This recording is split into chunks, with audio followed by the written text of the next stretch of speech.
Most people enter a maximum security prison with one goal: to survive with their limbs intact. But Michael Schofield is not most people. As the camera pans over the blood-stained floor of the prison workshop, we see a man who has just traded 2 of his toes for a seat at the table. To the guards, it looks like a brutal hazing. To the mob boss, John Abruzzi, it looks like a victory. But the real objective was never to keep the toes. It was to buy the leverage. I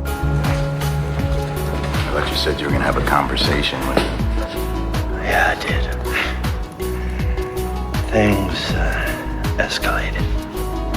But no one knew that this escalation was exactly what Michael scripted. He needed to be sent to the infirmary. He needed to test the boundaries of Abruzzi's desperation. Most importantly, he needed to see Dr. Sara Tancredi. In Michael's world, a missing toe is a small price to pay for a key that wears a white lab coat. He didn't lose a fight. He made a down payment on his escape. As Michael lies in the infirmary, sweat, soaked and pale, he isn't just recovering, he is performing.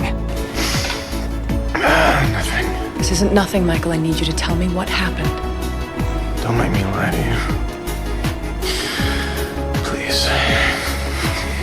The surface logic, a stoic prisoner refusing to snitch to maintain his street cred. The deep layout, Michael is building a bridge of empathy. He knows Sara is the daughter of a governor, a woman driven by a savior complex. By refusing to lie, he positions himself as a man of integrity trapped in a world of monsters. Pay attention to the detail.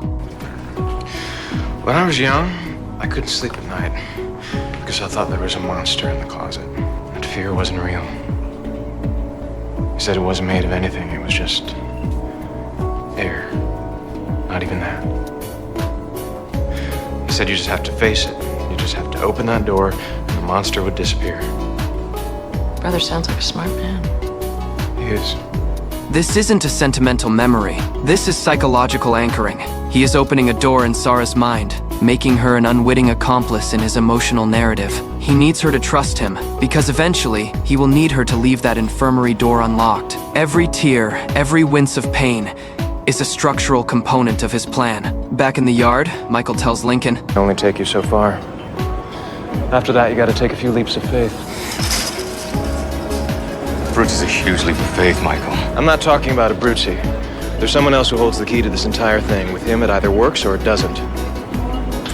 Problem is, couldn't know who that was until he got in here. Sucre? You can't be serious.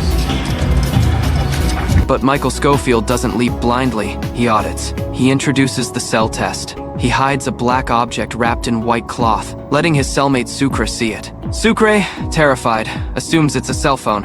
The ultimate contraband. The surface drama, Michael is being reckless, endangering Sucre's chance at parole for a phone. The deep layout, the object is a piece of soap carved and blackened to look like a phone. Here. Starts in our cell. In our cell. It was a stress test. Michael needed to know, if the pressure of the guards becomes unbearable, will Sucre fold? He didn't talk.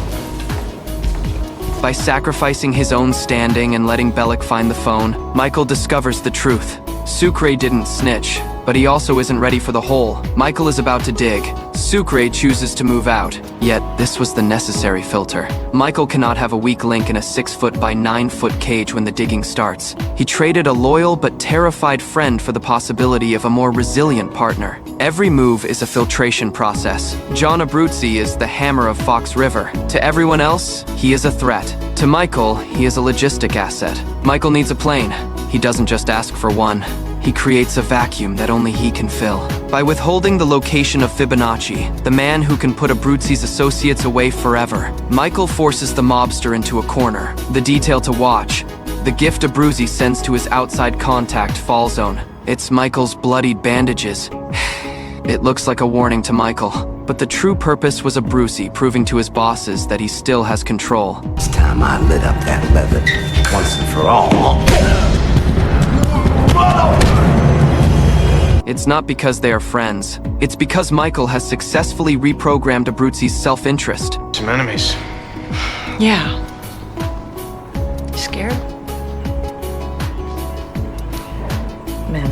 Okay, But he didn't just make enemies, he curated them. He neutralized Teabag by using Abruzzi as a shield. He turned a predator into a bodyguard. Outside the walls, The layout is even more shadow, shrouded. Veronica Donovan thinks she is following a lead with Letitia Barris. The surface identity of Letitia, a scared ex-girlfriend of a murdered witness. The actual role, a sacrificial lamb used by the company to flush out anyone investigating the Burroughs case. When Agent Kellerman enters Veronica's office, he offers help.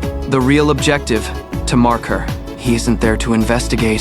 He's there to measure the threat she poses. The detail to notice, the cigarette. Letitia goes out for a smoke and never comes back. The Secret Service doesn't leave air behind. They leave silence. The company is the ultimate architect of Lincoln's fate, and they have no zero margin for error. Pick up the casings.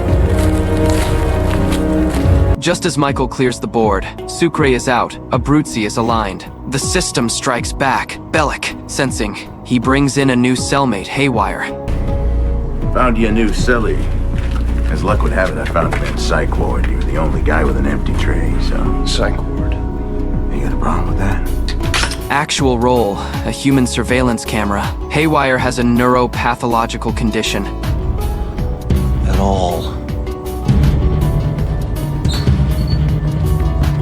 This is the ultimate crisis. Michael's entire plan relies on the cover of darkness. He needs to unscrew the bolt behind the sink. He needs to move. But with a roommate whose eyes never close, the zero margin for error has just become a death sentence. The detail to capture, the bolt Michael stole from the bench. It is the key to the back of the cell. He holds it in the dark, a genius paralyzed by a madman's gaze. As the lights dim in Fox River, we realize that nothing we have seen was an accident. The missing toes were the entry fee. The phone was a loyalty audit. The monster story was a psychological bridge. Michael Schofield has spent every second of his incarceration building a machine out of human lives and architectural flaws. But the genius of the layout is now facing its first true black swan event. He planned for guards, he planned for mobsters, and he planned for walls.